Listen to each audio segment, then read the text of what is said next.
I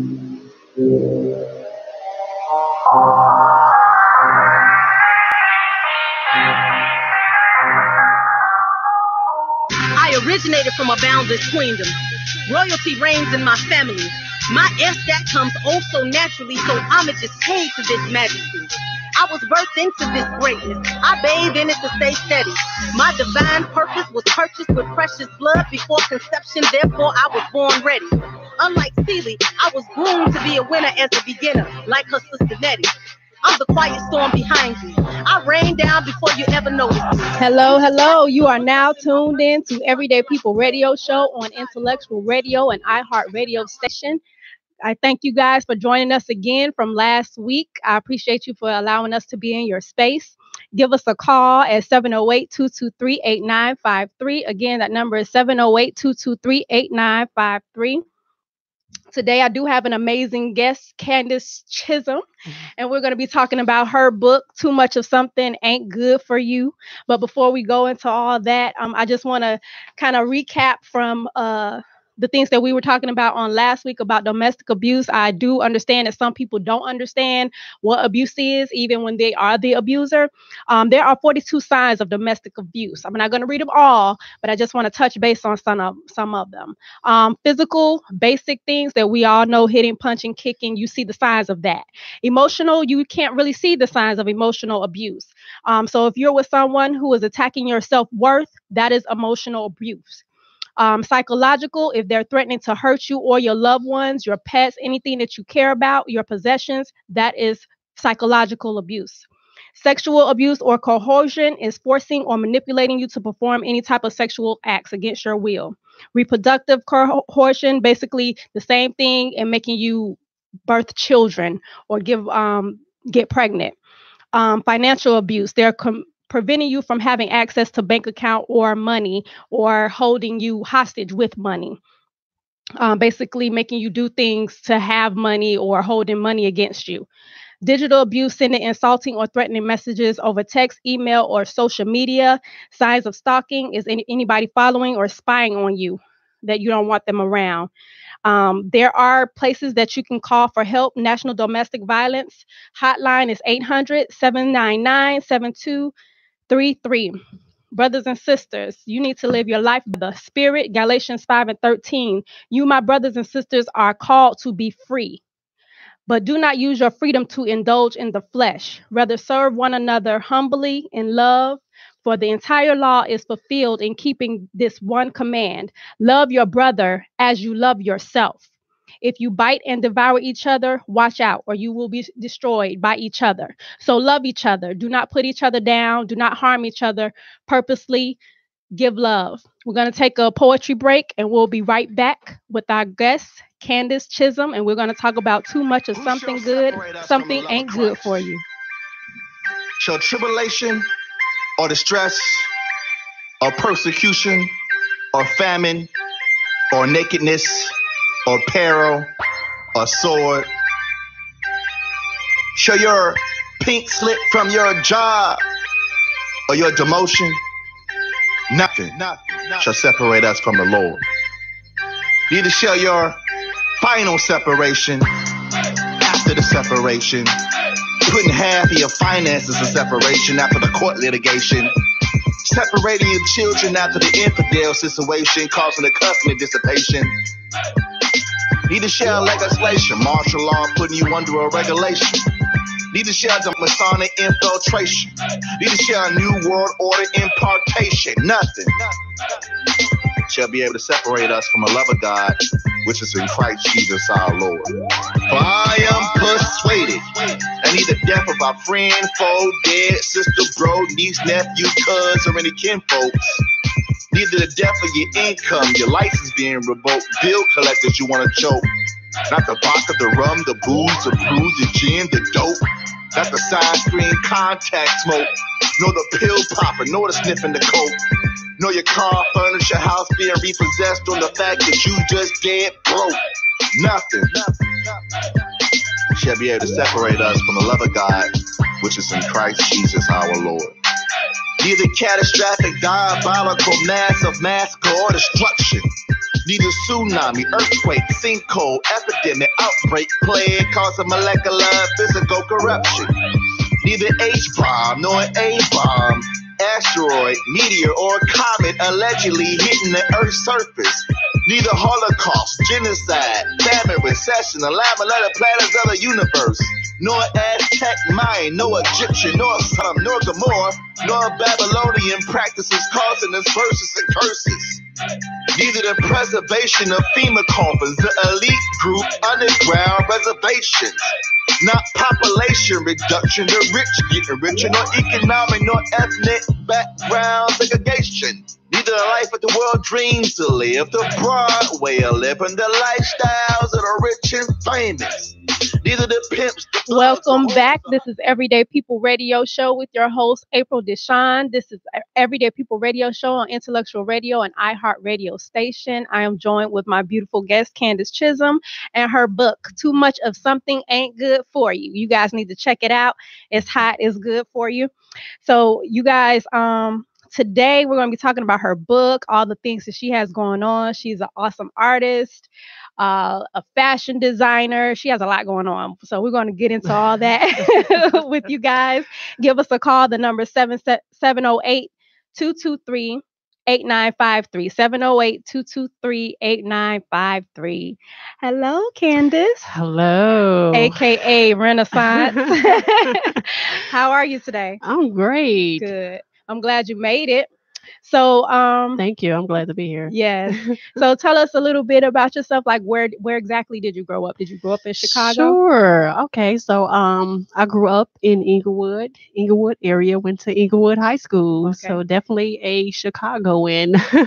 I grew up here and then I left for college and then I came back. So Okay. All right. been here most of my life. Do you have any other books besides Too Much of Something Ain't Good for You?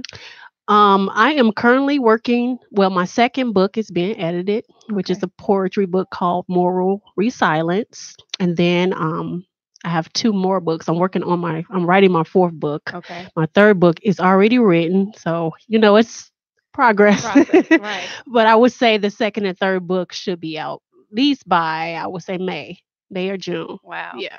What's the title of that poetry book again? Moral Resilience. Whoa. Yeah. That title alone is a much to be said. It is. Yeah. What prompted you to write Too Much of Something Ain't Good for You? Well, I would say about 10 years ago, I was in college and actually I would say me being in church, a prophet came to me. Actually, someone prophesied to me and they told me, you're going to write a book about your life.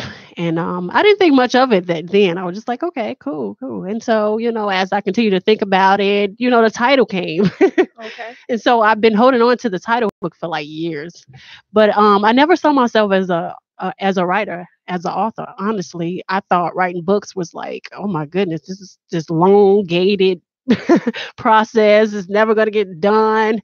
But after years of marinating on it and actually procrastinating and trial and error, I finally did it last year, 2017. And sometimes we as authors, we as writers, we think about it too much. Sometimes you think about stuff too much and you never get it done because you're always thinking about it. Absolutely. And so, as God, as a believer, broke that cycle with me. And I finally, did the rough draft. And one thing about a book, these days in this generation, you can't make a long-winded book and think you're going to keep your audience. You have to get to the point. And so with my books, that's what I do. I just get to the point. I don't give all the unless it's absolutely necessary. Okay. I just give you the facts, the truth, and the conclusion, and that's it. Okay. And so that's what really actually encouraged me to write it, because I was just like, oh, I don't really have to write this elongated book. It just can be simple. Okay. And so I started writing. So when you decided to publish this book in mind, you had the younger crowd in mind, or it was just you just wanted to be straight to the point so that the readers could kind of get through the book and understand where you were coming from? Well, I had everyone in mind, not just the youth. I had women in mind.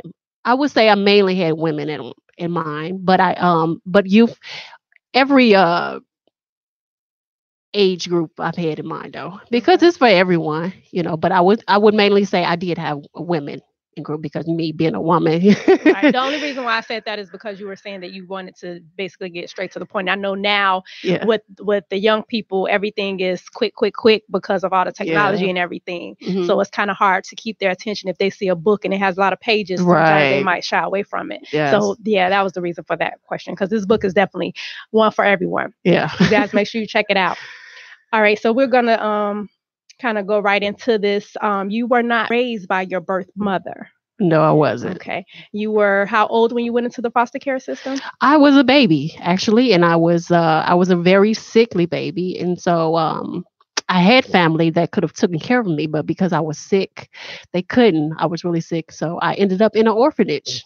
Honestly, Wow. yeah, for a couple of years, and then I went to a foster home, two foster homes. In the second foster home, I got adopted. Okay. So So that was good. You didn't have to go through a whole lot no, of different thank homes. God, yeah, because those, I mean, to be honest, being in an orphanage, two foster homes, that was traumatic for me too. So imagine, I know how, a foster child will feel from going from place to place to place. So Absolutely. yeah. So since you were a baby, going into the foster care system, was um was it like something that you could remember the whole traumatic experience of coming from your birth mother and going into the orphanage? Actually, no, I don't recall anything as a baby. Only recall when I was about maybe 6 or 7 years old, um, living with my auntie. And from there, I believe I was placed back in an orphanage. No, I went to a foster home. But that wasn't, but anything from like maybe 5 and younger, I do not remember. So, but only know what was told to me, by my other Right. siblings or my family, or yeah, So you that's were a baby, like yes. an infant. Hmm. You were a sickly child. Can you elaborate on what your illness was? Sure, it was asthma. I Okay. was an asthmatic. Any little thing would trigger it. If I ate too much, if I don't know, maybe if I slept too much, any little thing would trigger it. And being a baby, being asthmatic, you really need special care. And so, and my family couldn't provide that at that time, which I understand. I probably wouldn't know what to do either if I Right. had asthmatic baby. And so that's why I was placed in an orphanage. I believe that's part of the story. Now I don't know the whole thing, but Absolutely. but that was the They're main gonna give you reason. bits and pieces here and there. Right. Yeah. So I can definitely identify with that because I'm asthmatic. My children have been asthmatic. Oh I wow. had a cousin who was extremely asthmatic, like you were, and he had to have the machine on a regular basis. Wow. Like throughout his childhood as a baby, he was always on the machine or always in the hospital for his asthma. Oh So wow. it is very traumatic when you can't breathe. It It actually is. that's the ultimate. And then when you can't breathe as a kid, you don't understand that and you're crying. And when you cry, it makes it worse. Yes. So I absolutely get it. Now, in the book, I Okay. love this book. Your Thank you. your intro was very intense and very intriguing. You talked about the power of the number two in your life. You Yes. stated the number two represents relationships, unions, separation, division, difference, comparison, and contrast. You said it brings balance and is the equilibrium of both spiritual and natural worlds, pulling them together, Right. creating harmony and peace. Okay. And that reminded me of Matthew 16 when it says, I will give you the keys of the kingdom of heaven, and whatsoever shall be bound in heaven shall be bound in earth, and whatsoever shall be loosed on earth shall be loosed in heaven. Can Man. you elaborate a little bit more on the power of the number two in your life and the balance between the natural and the spiritual realm? Okay. Sure. Sure. Oh, I said a mouthful. You did. I mean, I think you just said it. Okay. So with the number two, throughout, I probably actually in 20s I started discovering this. And so I discovered, with the number two, it's very important because with the number two, it's about relationships, means relationships. So everything in your life is around relationships. You know what I'm saying? Even life, there's no life without relationships, and even as God being our creator, that's what he created us for. Yes. He wanted family. And so he created us to have relationship with him. And so that number 2 is so significant. And that's why I started out with the number 2 as the intro, because I wanted people to understand, relationship first, and then understand with my title saying too much of something isn't good for you. I was saying that when it comes to relationships, there has to be a balance. You can't have too many relationships. You got to know what relationships you're called to and what relationships you're not. And the only way that you can know that, we in the world, we try to do it on our own. We think we know a lot, but we can't really fathom that unless we tap into the creator, which is God. He can really show us. He's the only one that can really show us what relationships are all about, and even help us to cultivate those purposeful, those destiny, Intended, right, destiny filled relationships.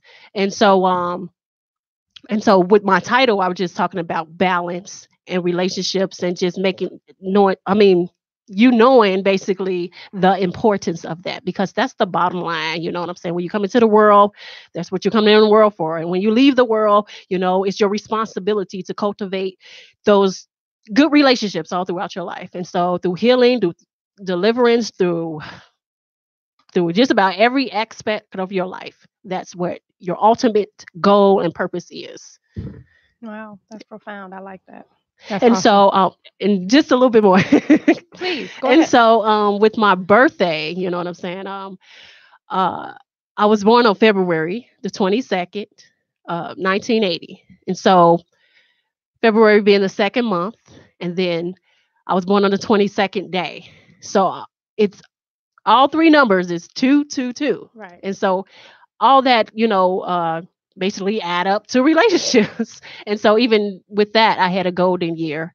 And so learning even about my golden year, your golden year is like that special year that you have, just concerning yourself. Not everybody has a golden year, I don't think, as far as I know of. But you had your golden year when you were younger then. Right. When I was 22 years old. Awesome. So it's like God orchestrated that. He wanted me to make sure that I knew about relationships, and even, helping others to see, the importance of good relationships, of divine relationships, and getting healing and healing and deliverance for good relationships. So yeah. But I don't want to give too much, because you need to get the book. Yeah. And trust me, you haven't. That intro, I'm telling you, when you guys get this book, it is phenomenal. Thank you. You guys, you give us a call, 708-223-8953, 708-223-8953. This is Everyday People Radio Show, Intellectual Radio, and iHeartRadio station. We are with Candace Chisholm, talking about too much of something ain't good for you. Now, in your book, you talked about how it felt being adopted. It reminded me of a caller that called in when I was on the Solutions Radio show with Corey Wright. Okay. We were talking about actually sex trafficking.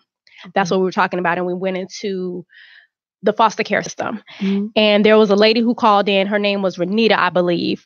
And she spoke about the fear and resentment from foster children to the foster parent, and how it was very difficult for a child to process. Can you tell us what you went through entering into the foster care system at such a young age? Sure. At a young age, entering into the foster system, it was a very traumatic experience for me, because as a child, as a baby, that's what you're looking for. You're looking for your family, your biological family. And to be separated from that is it can be traumatic. And so I would say I spent my childhood years angry and bitter because of it.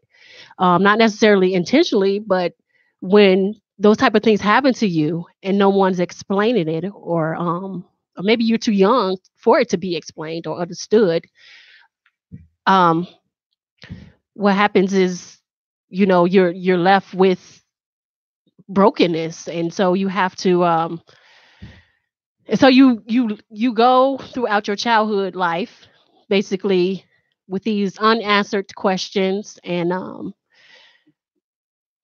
your home is broken, and so therefore you're just left with this void.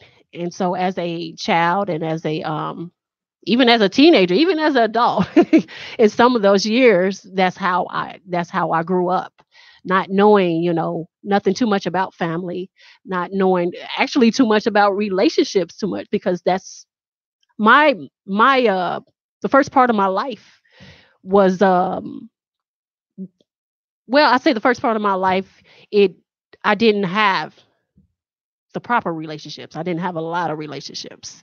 And so it's pretty funny though, how, I talk about relationships in my book, but my life didn't start off that way. Right.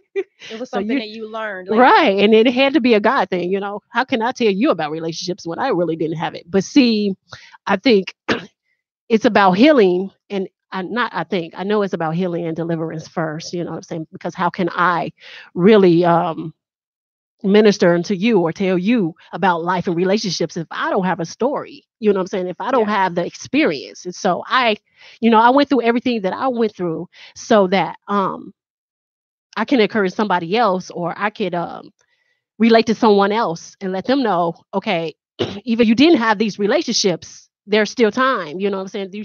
You still got purpose, you still got destiny, it's not too late. You know what I'm saying? I'm in my 30s now, and I'm just now learning honestly about whole relationships, and I'm just now getting whole.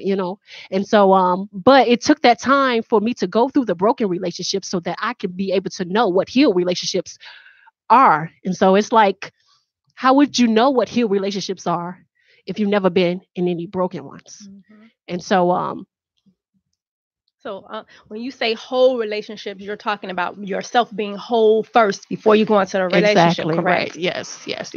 So that you can have the opportunity and have the ability to nurture a relationship. Yes, because you definitely can't nurture a healthy relationship if you're broken. Right. If you're Yeah. not healthy yourself, you have to Right. love yourself first before you can love anyone else. Right. That's key, and a lot of people don't understand that. And I would even say it's more than just loving yourself. You have to go back to the creative love, which is God. You have to go back to him Love so he it. can show you how to love, period. And once you learn that from him, and once you receive that from God, then you're able to love yourself. And then that love which he fills you with. And positive people in your life. Okay. And how they would not allow you to give up, and they encourage you and help you when you couldn't see yourself. Having gone through what you went through in life, how imperative would you say it is to have a positive support system? It is very important, because if I didn't have those, it was probably like one or two people. And if I didn't have those one or two people in my life encouraging me, even if it was just a hello or a good morning or you're beautiful or just, something, if I didn't have those people in my life, I would have never been able to overcome some of the issues I was facing at that time. Even in being in foster care and being an adopted and things like that, I was going through some rough things, and even understanding that. And these people, they reached out to me, not necessarily even knowing my situation, but they just, that's how I know it was God divine. And They saw your spirit. right. Yes. They always told me, I was special, Mhm. and I knew what it meant, but I didn't really know what that meant at the time. But because they planted those seeds in my life, those seeds took root, and I was able to overcome despite everything that I faced. So Talk about your first foster home. You say you had two foster homes. right. Talk about the first one. What was your experience with that family? Okay. My first foster home, I would say, I wasn't there for long. I think I was about 5 years old when I was there. As a child, when you're that small, you just want to be loved, and you're just looking for love. And so I got attached, to be honest, to that foster home. I thought they were good people, and they had already had I think it was one foster kid, but they had their own kids. Their and stuff were in the house and things like that. There were some things that happened that shouldn't have happened, but overall, as a kid, I was just glad to be a part of a family. So I didn't spend that much time there because child welfare. I mean, they didn't think that it was a fit place for me to be, and I didn't see it at that time. But they were right because some things, if I would have stayed there, some things would have taken place that would not have been good. And so, but during the time when they took me away, it was like being pulled. I can't even explain it, but it was traumatic. Because I was like, this is my family. What are you doing? You have been with them for how many years? I would say about 2 years, I would think. And that was the only family that you had since you were from your mother to the orphanage to this family. That was your first family. Yes. And so, and like I said, some traumatic things happened in there. Like there was a house fire, there was a burglary, a home burglary. So it was some crazy, even, you know what I'm saying? Crazy stuff that went on. I don't want to tell too much because it's in a book, but okay. I'm not gonna ask my questions then that I was gonna ask you about the book. Okay. I know that some things happened in the home, and we're gonna keep this. Got a caller. Okay. You're on the air on Everyday People Radio Show. What's your name and where you're calling from? This is Eugene Delonado from Black Pages International. How are you this afternoon? We're fine. How are you? Hello. Yes. What's your new address? Oh, hold on for 1 second. You got it. Okay. I guess he wasn't for us. Right. We're gonna do a little undercover question. You guys got to get the book to find out exactly what I'm talking about. But I'm going to ask you a piece of my question. Right. Some things happened in the home during the time that you were there. My question is, have you seen those individuals at any point after you came out of that home? Because it was in Illinois, in Chicago. Mm-hmm. So have you ever encountered those people anymore? No, because one of the reasons why the foster parent that was taking care of me, she passed away like right after I left. Oh, okay. But as far as with anyone else from that family, even if I did see them today, I don't think I would remember them because so long ago. Yeah, right. They would have to reintroduce themselves. Right. I was thinking in terms of when you were maybe in your adolescent stage, like junior high or anything like that, or elementary school. No, I never saw them again. Okay. No. All right, cool. Awesome. Good stuff. Thank you. So, next question is, tell us about your college years at Southern Illinois University in Carbondale. That's where you went to school, right? Yes. Fun place? Where do I begin? Tell us all about it. Tell us all about the frat parties. Tell us all about. No, just kidding. Now, that's another segment, right? Now, I didn't. I thought about joining fraternity. I mean, sorority. Sorority, yeah. Mm-hmm.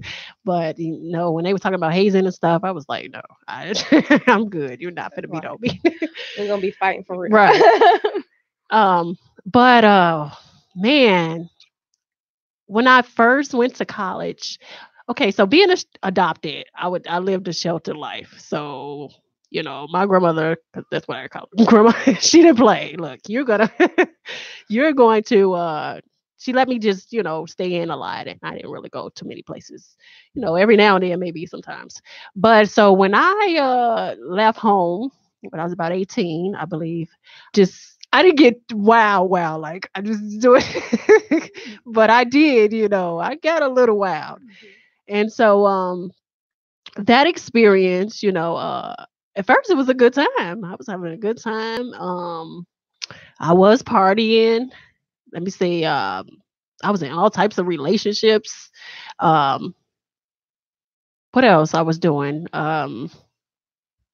Nothing major. I didn't do like drugs and stuff like that, but party, Or how was drinking and your stuff like that. your courses and stuff? Were you able to stay on pace with your school schedule and things like that, or did No. your partying Yeah, I was interfere about with to any of that? say. I was about to say because of all the, and it wasn't just that. I left college. I left home not knowing what the heck I was doing. Honestly, I was Absolutely. just I was just glad to be free. I guess that's the word. And so I went to college, and I didn't know as how to be a student, to be honest. You know what I'm saying? I had wished that I had started at a junior college before I went to university, because I got there and at first it was cool, and then I was like, what the heck am I doing here? I didn't know what I was doing. I didn't know who to go to, what to ask. Even concerning my course, I mean my grades, they did go down about probably the second year of college, they went down. And I ended up having to transfer from the university to a junior college, back from a junior college to the university again. And even after then, I still had difficulty graduating from college, because when you transfer like that and your grades go down, it's hard to get your GPA back. All right. And so I ended up having to talk to the dean, and I got some special favor. And I was, Praise God. So you did graduate. yes, I did. Hallelujah. That's what's up. That's the important thing. You made it. Yes. You did what you needed to do. You did what you went to go do. That's right. Now, talk about your second foster home, when you went to that second foster home and you were actually adopted. Okay. Talk about how you originally felt about the lady who adopted you when you were first being adopted. When I first got there, I was not happy, to be honest, because I was a little girl. Right. I'm in this strange place, and I'm like, who are these people? So I got there, I would just remember crying, just bawling. But then one of her like grandchildren came out, and from then on, I was like, who is this? I got somebody to play with. And so, from then on, but it took a while for me to adjust. I was still angry, and I was bitter, and I wouldn't say that I took it out on my my adopted mother or anything like that, but I would say that I did have some problems adjusting, because even when I was asked to be adopted, to be honest, because I wanted my own family. Right. But as I continued to grow, what I'm saying, I and learned. It took a while, but I learned, it was better to be in a adopted family than to be with my own biological mother, because she just wasn't fit to take care of me then. So again, it was hard, but then after years, I'm gonna say years, it got better. When you're broken, it takes a while. It's a process, and Yes. sometimes it takes some years, a long time sometimes, to really, when your heart is broken, because my heart was broken as a little kid, and during that time, we went to church and everything, but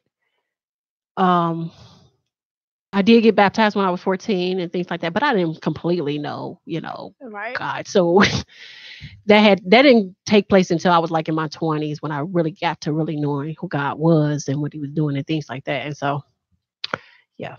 So, just going back to your adoptive mother, did she ever get the opportunity to witness your creativity? Because I know that she passed away. Right. So was she able to witness the creativity that you have? That's a good question.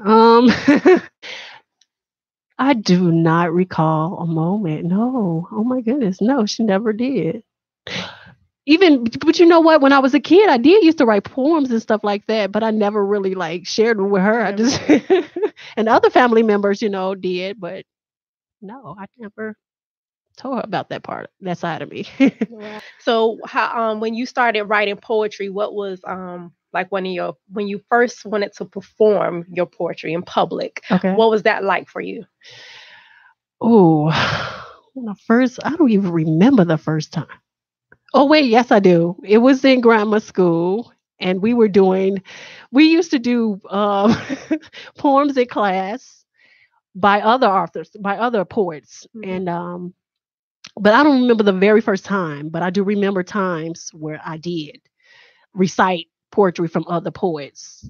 And back then I knew there was something there because when I recited, baby, I recited. I had my hands on my hip and doing it, girl. Yes. Yeah, so I really enjoyed it. What about the first time you performed your own poetry, like an original piece from Renaissance? I never, when I was a child, I just wrote poetry and I would like let family members read it, you know.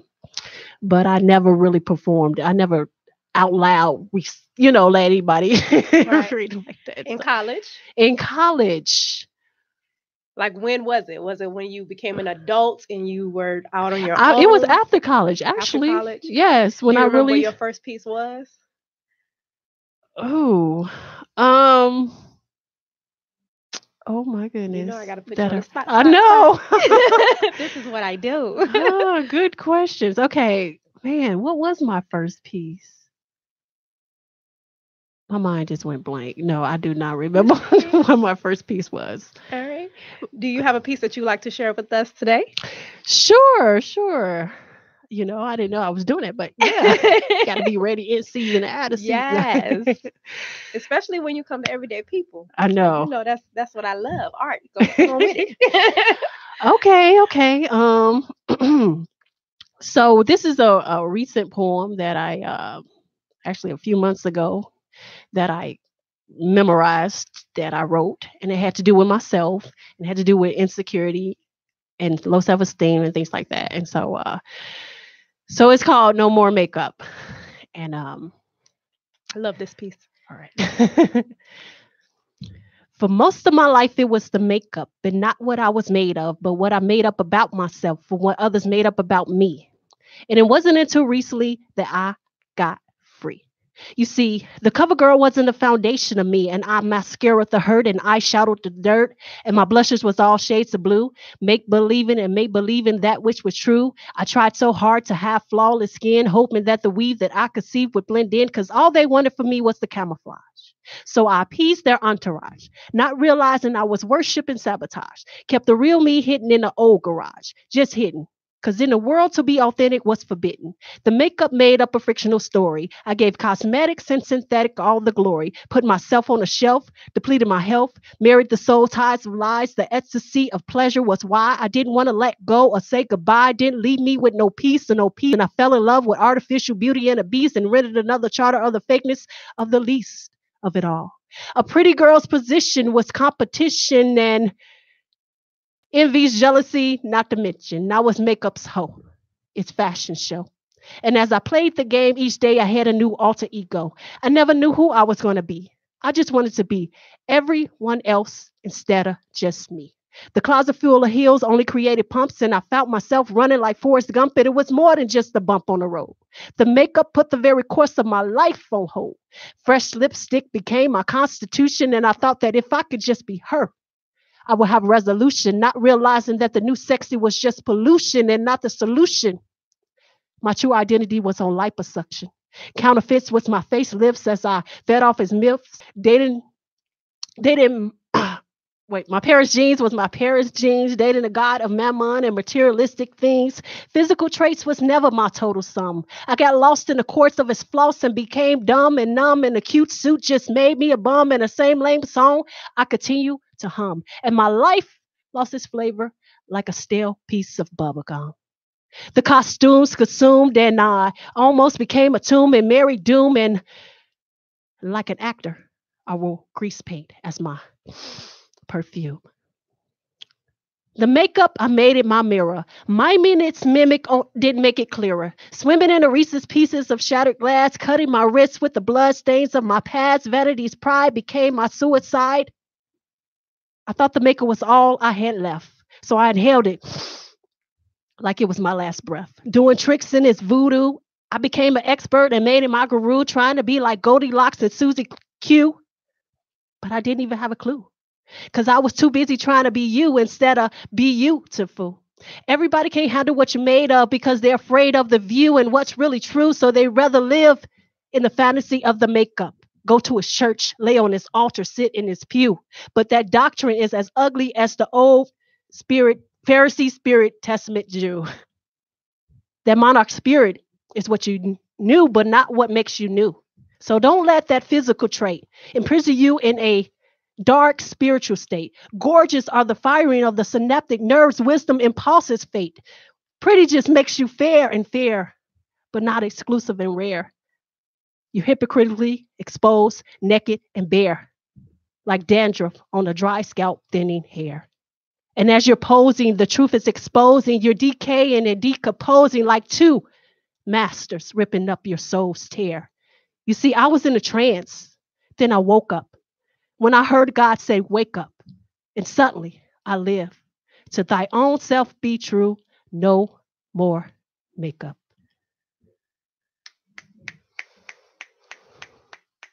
Y'all know what that is? Finger snap. Man, I love that piece. It's you. like so many things that you say in there that are like, yes, yes, yes, queen, yes, speak, speak. But when you say everybody can't handle what you're made of, that's it, that's all. That's all. You can't handle it. I'm sorry. You can't, I don't know what to tell you, bro. Yep, that's true. But yes. Speaking of poetry, World of Wordplay is throwing an all-day event. It's the 3-year anniversary, and it's a poetry and artist concert for World of Wordplay. It's going down Saturday, April 28th, 12 p.m. to 12 a.m. It's going to be the midnight through the midday at the Smokefield Room, located at 3359 West 79th Street, Chicago, Illinois. For the first time ever, there will be 2 open mics for midday and midnight wordplay, and they'll be combined, bringing you the best of both worlds of the wordplay world yet. The first person will be a youth open mic, and that will be hosted by Lil Tone and KD from Safe and Sound. And there will be features Jasmine, Keontae Caldwell, and Divinity of Truth. The midday will be hosted by comedian Shakes, and those features will be OP Sav, Royal Architect, which is also the founder of World of Wordplay. Mad Bars, EQ, and S.J. Words is going to be hot. And then the midnight will be hosted by me as artist Ebo. And the features will be Gifted Keys, Q's, Royal Architect, Tabo Zilango. Get ready for some finger snaps, hand claps, and rewinds from great entertainers. The CD is limited, so get your tickets now. It's $20 general admissions for wristbands all day. This is a pass for an awesome concert. You can check it out on eventbrite.com. World of Wordplay 3-year concert, or for more information, dial 773-251-5717. That number again is 773-251-5717. or email royalarchitect@gmail.com. That's ROYALRKITEC@gmail.com for the host, Royal Architect, who is also the founder of World of Wordplay. This is a once-in-a-lifetime occurrence that you will remember and talk about for the rest of your life. You don't want to miss it, and I'll see you there. I will be hosting for the Midnight Wordplay. So I look forward to seeing you guys. Now, getting back to this interview, in your book, you stated that through the love of the living word of God, you were able to forgive your biological mother for not being able to take care of you. Okay. Tell us about what you do know about your mother. Okay. I know very little, but I know her name, the first and last name. Okay. And then I reunited with her. Me and a couple of my siblings reunited with her about 2 years ago. I'm sorry, how many siblings do you have? 3 I know of, and then I have some other sisters and brothers that know, Okay. I recently just met, but I don't know too much about them. So these are children she had after you guys were taken. Okay. Yes. And so what was I saying? You were saying that you and your siblings recently reunited with her. Okay, yes. And so when I reunited with her, it's not too much that I know about her. There was not much words said.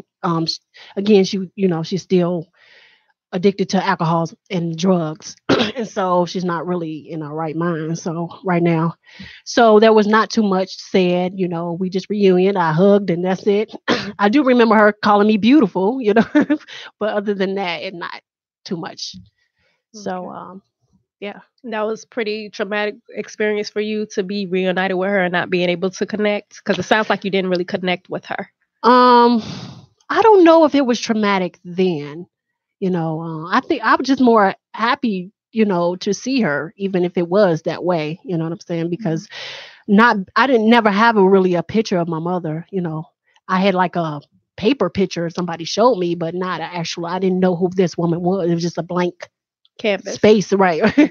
And so to be able to, I believe there was some healing there too, just to be able to see who is this woman, that gave birth to me, who God used to give birth to me. And so it was a healing moment for me somewhat, you know what I'm saying? But I was grieved because the way she was still in the way she's still in the same condition, right? That she was years ago. And so it was a little bit of both, I don't know if it was necessarily a traumatic experience, but it was grieving. So you pretty much felt an indifference about when you met her. That situation when you met her, you felt indifferent about it. Well, I felt because you were happy that you were seeing her, but then you were grieved because she was still in the same state of being. Right. So it was a little bit of both. I can't really explain it. Yeah. I'll define it as indifference. Okay. Yeah. Right. With your siblings, did they feel pretty much the same way? I don't know. I believe they were happy to see her, but I don't really talk about her too much. Not get in their feelings or how they really feel. I've never heard any of my siblings actually. Maybe my oldest sister, she has expressed, I believe my sister, she's angry about it. I don't know if she's angry about it now, but right. I believe she's forgiven her now. But as far as with my brothers, I don't know exactly. You guys never sat and had a discussion about the whole thing? No, we haven't sat down as siblings, and we might have talked about it maybe on the phone or a little bit when we saw each other, but to personally sit down and just go one-on-one, and I mean, just like, bam, this is how we know. We've never done that. Okay. Yeah. All right. Let's see. I'm trying to make sure I have enough time. Because I always run out of time. Let's see. Okay. Let's talk about one of your new endeavors. Okay. Tunique Designs. Okay. How did you come up with that name, and what is Tunique Designs? Am I pronouncing it correctly? Yeah. Tunique. I think you just said it. Yeah. Tunique. Well, Tunique Designs. Okay, so that is a clothing and accessory business that is being. It is reestablished, but I need more resources, to be honest, to really launch it. It's going to ultimately be before the end of this year will be a boutique. Okay. But it's again clothing and accessories, and it's unique. You know what I'm saying? So I got the Tunique to make sure it's okay. Unique. That too. There's that too again. Yes. Yes. Okay, I get it. It works. Yes. And so it's accessories and clothing, non-traditional. I have an eye for unique things, and I like to make weird things. So you got to really want that. You got to want something different in order to be drawn to what I create. And I believe this generation does want something different, tired of the traditional fashion. Honestly, you go into fashion stores these days, like Discover. Maybe I should say that. No name dropping. Yeah. I mean, but this is your opinion. It's just an opinion. Okay, I'm just gonna. They're not representative of IntellectualRadio.com or iHeartRadio, but this is just the opinions of the guest and April Deshawn of Everyday People Radio Show. That's right. It's just an opinion. There you go. Okay, so you can say what you want to say now. Okay. Okay, so oh Lord, they gonna come after now. They're like, shut her down tomorrow. So I was gonna say different clothing stores like Discovery and even like Rainbow a little bit, just a little bit. I can't really find anything that's nice to wear anymore. I used to be able to, but now it just seems like it's the same repetitious stuff. You go in there, you're like, okay, I just seen this last season, but and the season after, before that, and before that. So I know that this generation, this timing, this is a time for us to really reestablish government. You know what I'm saying? We talk about the government all the time, but what are we really doing to reestablish it? It's not just up to Trump or to the people in the White House, or it's up to us too, because the Bible says that too. To be honest, the Bible says that we are the government, and so it is our responsibility. So if it's not being reestablished, it's on us too, because we have everything we need on the inside of us to do it. It's just all about working that thing, and so. That's what I did. I'm very creative. And so I wrote the vision concerning my business. I started online. And so now I'm taking it to another level and going to turn it into a boutique. It's some steps to that, and I'm doing that. So when you do start the boutique, will people still be able to purchase online? It'll still be online, correct? Yes, they can. Some things you have to actually come to the boutique to get, but certain things it'll still be online. Mm-hmm. Because I've tried the online, it works, but it doesn't. I believe, I want to try something else and see how I believe more. If it's more, you can actually come and see actually come to the store. I think the more you grow, you'll be able to see more of a progression with it as you grow, as people wear your jewelry and things like that, because I have seen your work and I do like it. Okay. I like a few things. Thank you. So yeah, I do like a few things. And when, like you said, when people look at your products, then they have to kind of have a vision, like, okay, I'm looking at this choker. Oh, I could wear this choker with these type of boots, or that type of thing. Yeah. So it's not like it's so far out that it's like, I don't know what she was thinking. But it's just that you have to see a vision of what you will wear it with. Just like if you're in a house and you're designing your home, okay, I see this picture over here, that picture over there, I see this color, that type of thing. So yeah, it's about thinking outside the box. Mm-hmm. If you open to that, then you will like my stuff. Absolutely. So since you've written the book, have any of your family members read the book? Yes. I had a family member actually that purchased the book. Okay. I'm not sure who else read the book, but yes. Okay. So that's what my next question was going to be. What were some of the responses that you got from the book? From family members? Yes. Or friends. Any friends that you maybe grow up with that have read it? What did they say about too much of something ain't good for you? Okay. Well, some of the responses I've gotten from people in general they thought it was an intense book and they had a lot of questions. And they was inspired, they was inspired about, I even had someone recently told me that they was in tears reading my book and, they really wanted to discuss it more with me. We haven't had the opportunity yet. So I've gotten some really good feedback from it and I've heard some healing stories. So, which was what I was looking for. Okay. Would you be open to a Q&A like that with your book? Oh, definitely. If you had like an audience of people who wanted to talk about your book and things like that, you'd be open to answering questions? Definitely, definitely. You guys hear it. Let me know. We can work that out. Yes. Live. But first you got to get the book. Amazon.com. Yes. Tell them where to get the book from. Go ahead. Okay. So my book is on Amazon. The paperback, you can order paperback. No, it's not ebook, just paperback. So it's on Amazon.com. You can order it in the United States and in Europe. And it's also available in Chicago libraries too. So, but that's the only place, Amazon right now, that is on. I'm working on other resources to other avenues. Okay.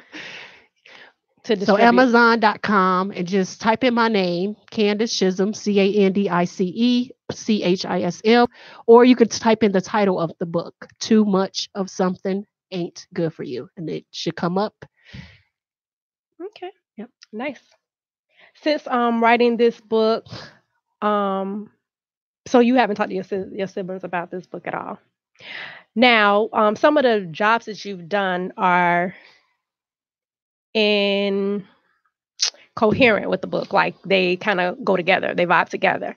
Okay. You worked at Mercy Housing non-for-profit organization as a case manager. Right. Can you kind of tell us some of the things that you witnessed there without using any names or giving any personal information about anyone?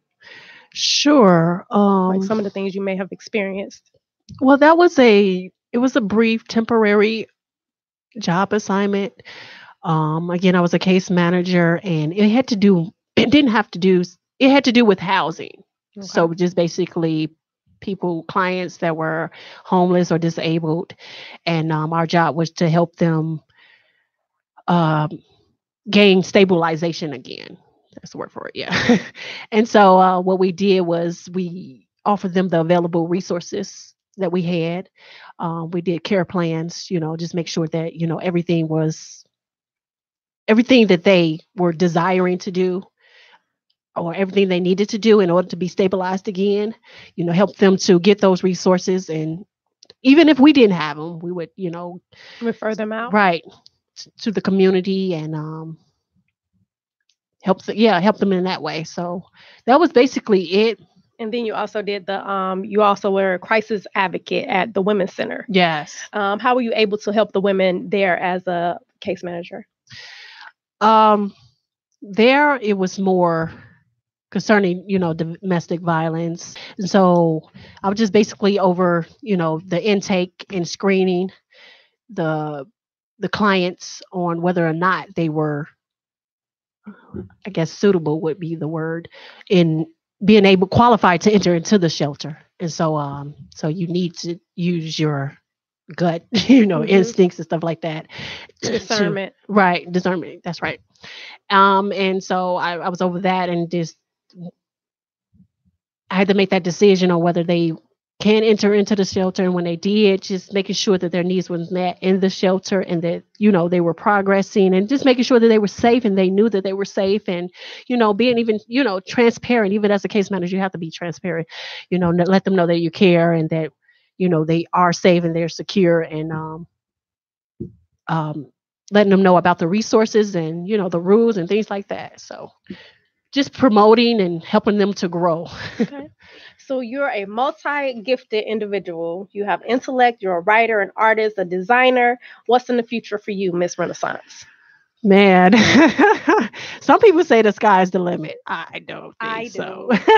Yes. There is no limit. Right. So, for me. Man. If you ask me, because some people probably would think this was boasting or something like this, but I really mean this in a very humble way. If you ask me what it is that I don't know how to do, or what it is that I can't do, I would say I don't know. Because everything that I learned how to do is because I tried it, not because it was just instinct or whatever. And I just, I tried it. And when I tried it, that's how I discovered it. So I just say, it's a lot of people out there, you might think that you don't have these gifts inside of you. They're laying doormat, but you do have these gifts. I would say try it first.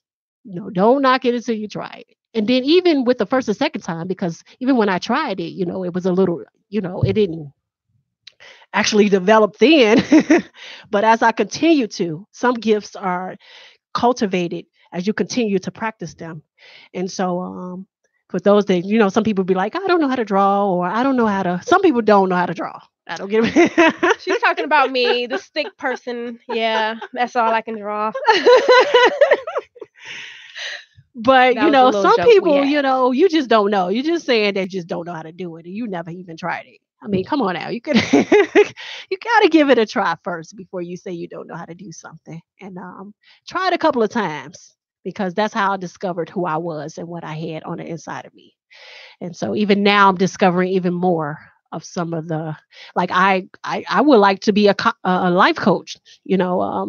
I'm still working on that. I consider myself to be, but it's a progress. Yes. So I just want to say, you never know what God has placed on the inside of you, and Don't limit yourself. If you believe, sometimes God will give you gifts just because you believe. So if you believe you could do it, pray about that thing and pursue it. You will be surprised. Yes, go for it. All right. Thank you, Miss Candace Chisholm, aka You're Renaissance. welcome. Renaissance. I thank you guys for joining me at Everyday People Radio Show on Intellectual Radio and iHeartRadio station. I will see you next Wednesday from 5 p.m. to 6 p.m. Peace. One love. I understood as a child. I thought as a child. But when I became a woman, I put away childish things. Timid. In an environment of forced silence. Not by violence, but stifled by the one who led me. No options laid out, no multiple choice. So I pressed mute on the nearest remote to shut off my own voice. Sequestered like an unopened gift sitting inside a box with locks, purposely unsecured but left hanging.